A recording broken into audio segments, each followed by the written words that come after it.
Welcome to People. I'm Shirley Lin. Today I'm really honored to have as my guest Mr. Stanley Yen, who is chairman of the Landis Hotel Taipei, or rather Landis Taipei Hotel.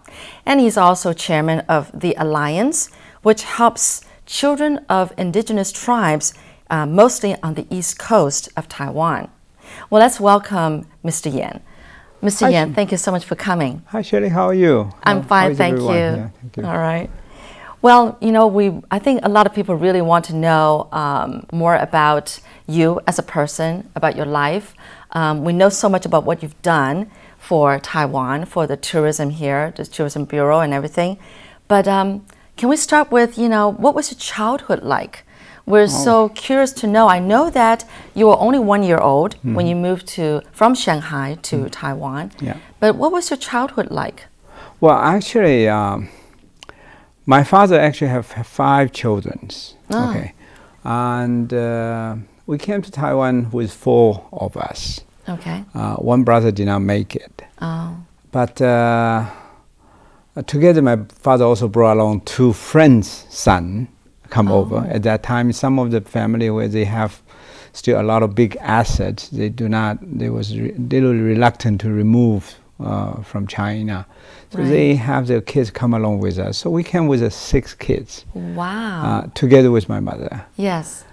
When we first landed here, we used to own a hotel in Shanghai, actually. Oh, Yeah. I see. But we lost everything. So my father actually had to start from scratch. But he's not really a business person. He living in my original family is from Hangzhou. Okay. He came from a very wealthy family, so he doesn't really have to work in his life until the war. And after war, of course, we get to Taiwan. We first landed in Tainan. Okay. Because of, you know, Hangzhou used to have the Air Force base there called Jianqiao Jichang. Yes. So my father have a lot of friends. He was invited, say, come to Tainan. The weather is good, and you can we can easily get you a house. You know. Yes. So my father kind of decided to settle down in Tainan, and he was elected in that little district as a Lizang. Okay, Lizang is not even a mayor; it's another smaller district. Right. Okay, but anyway. That's how he started his career in Taiwan. Okay. But for myself, my father, actually, I was born when my father was already 46. I was the last child in the family. So he really doesn't believe he needs to put too much effort on me. He himself have changed his lifestyle after facing all the change in his own life. So he actually turned himself become a Buddhist. Okay, Buddhism. He spent a lot of time to do meditations, to practice his. He run this district. Also help some of the people who escaped from China. At that time, a lot of people, in order to come to Taiwan, they have to join the military, or they are forced. By the military to take the young people to join the military. So when they landed here, obviously a lot of them, they are not used to the military life. So a lot of them escaped. Oh, okay. They come to my father for help. So actually my father, because at that time he was the one doing the registration for anybody immigrant who comes to Taiwan. They need a new ID. So he was kind of person who would help people, you know, to find a new life. Yeah, it looks like you really take after your father. A very kind-hearted person, a true philanthropist. That's what I see. That's why I think that's what I have learned from my father. In a very poor condition yourself, you still give rooms to others. That is so great. Yeah, that's what my childhood probably the most important influence to me. All right. Well, we're going to jump right ahead, like way ahead. Sure. I know you served in military. You know, you did your job as you're supposed to, And then you got a job. Well, actually, you didn't know where you were going to find a job, and you got a job as a messenger at Sure. American Express. But then only in 5 years, you became general manager of American Express. I think all of us are very curious to know how you did it. Well, in Chinese, there is a saying called 时势造英雄. I was in that particular circumstance. I was given the opportunity. American Express was just about open that time. Okay. So I was recruited in a situation where the company was started from scratch. In the recruitment requirement, basically on the newspaper they say, well, we require everybody have college university degree because you must be able to speak English.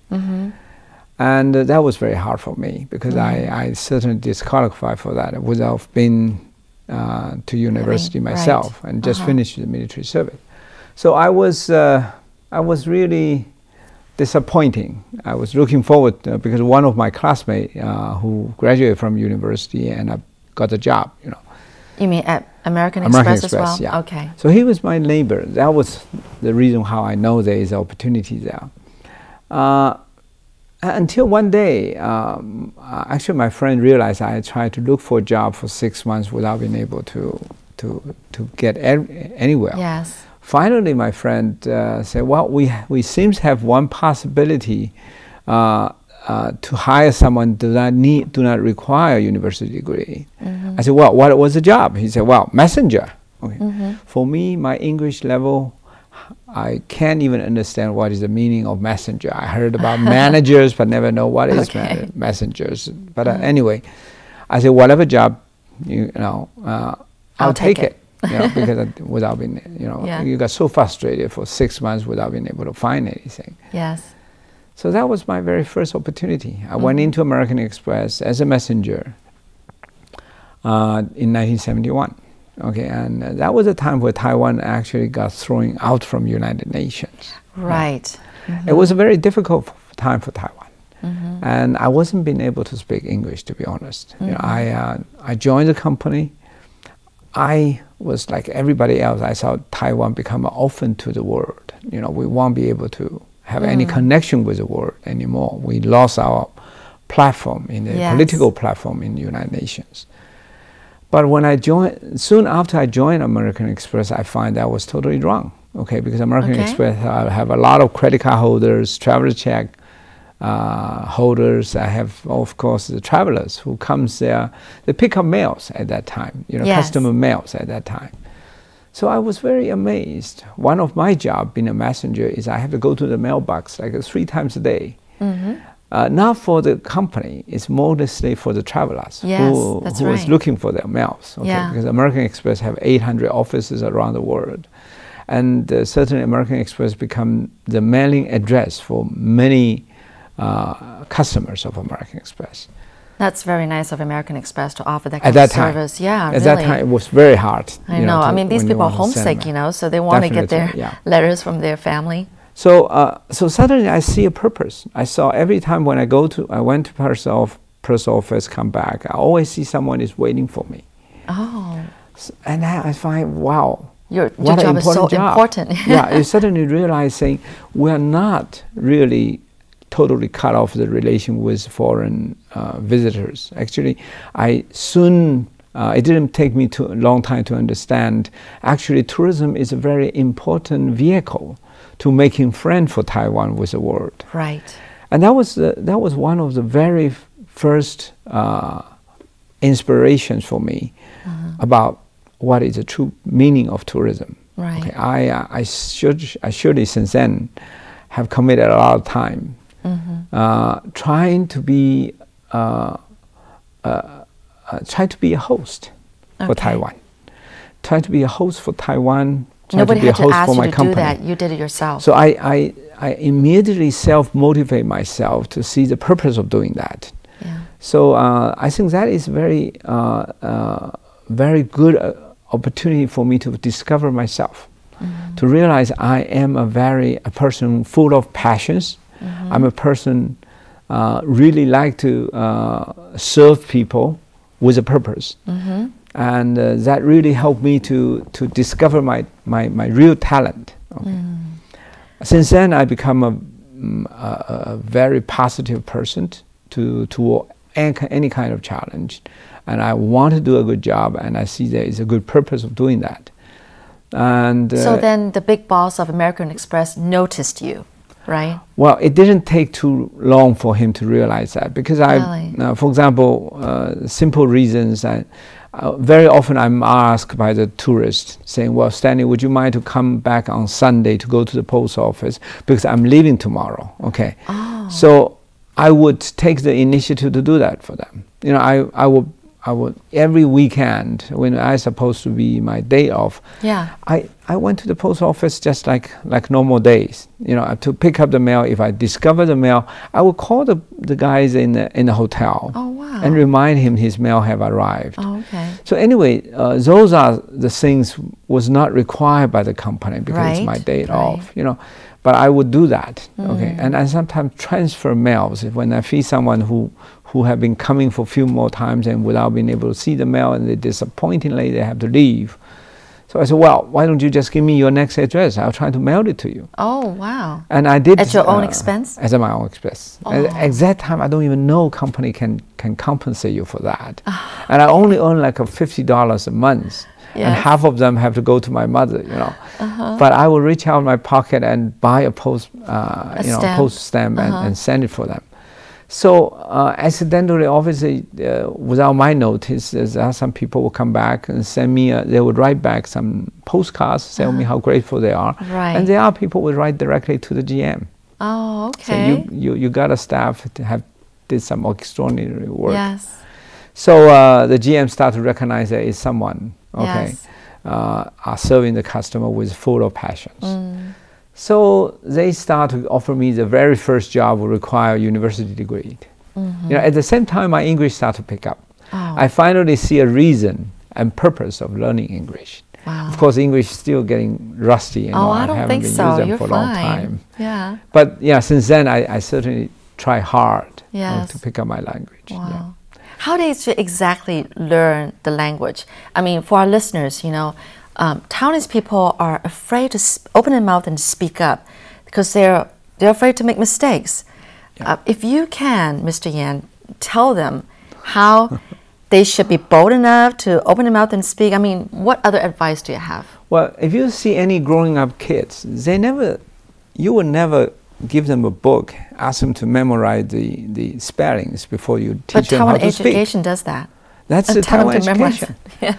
But the reality is that 70% of the kids cannot learn through books. And also the most simple way to teach is by face-to-face conversations, face-to-face demonstrations.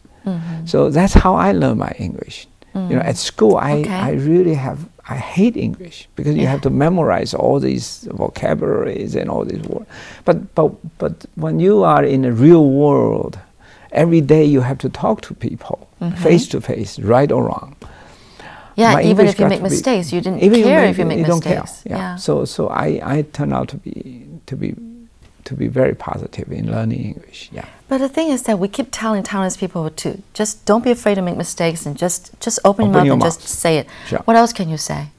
That's the only thing I think. Really? They just need to, you know, you have to find any possible opportunities. Open your mouth. Yeah. You know? And of course you have to learn about other people's culture.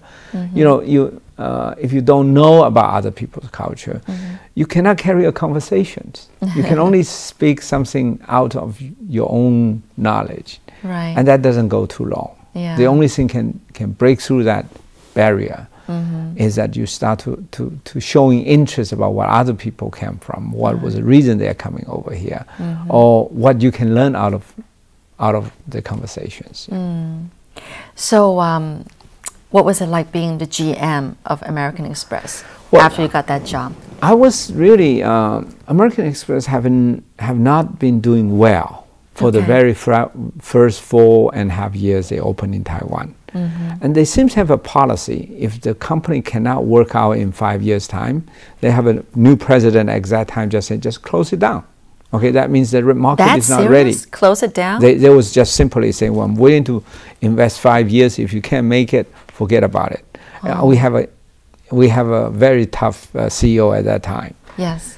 But anyway, I was asked to do that. No, I was actually gradually promoted to the manager in charge of the sales department. Okay. So I realized the company was too conservative. They're trying to copy whatever they're doing in America. American Express have its high profile, but when you come to a new country like Taiwan, it is very hard. Right. So finally I have to recommend to the country, say, no, this is not right, to the company. I said, unless you have to turn around, make a new approach, you cannot make it. All right. So the general manager, without having any choice, took my advice. And in half year, almost nine months' time, I managed to turn around the company from a continual losing situation to a profit-making company. Wow, that is great. So that certainly give a lot of credit for myself. Yes.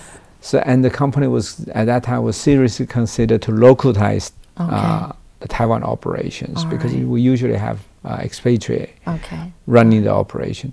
So it was just in the right time. Yes. I saved the company from its losing money situation, from closing down the shop. So finally they said, wow, if you can turn around the situation, you must be the right person. We give the opportunity. So that's how I got started. Well, let's take a little break here and then we'll be right back.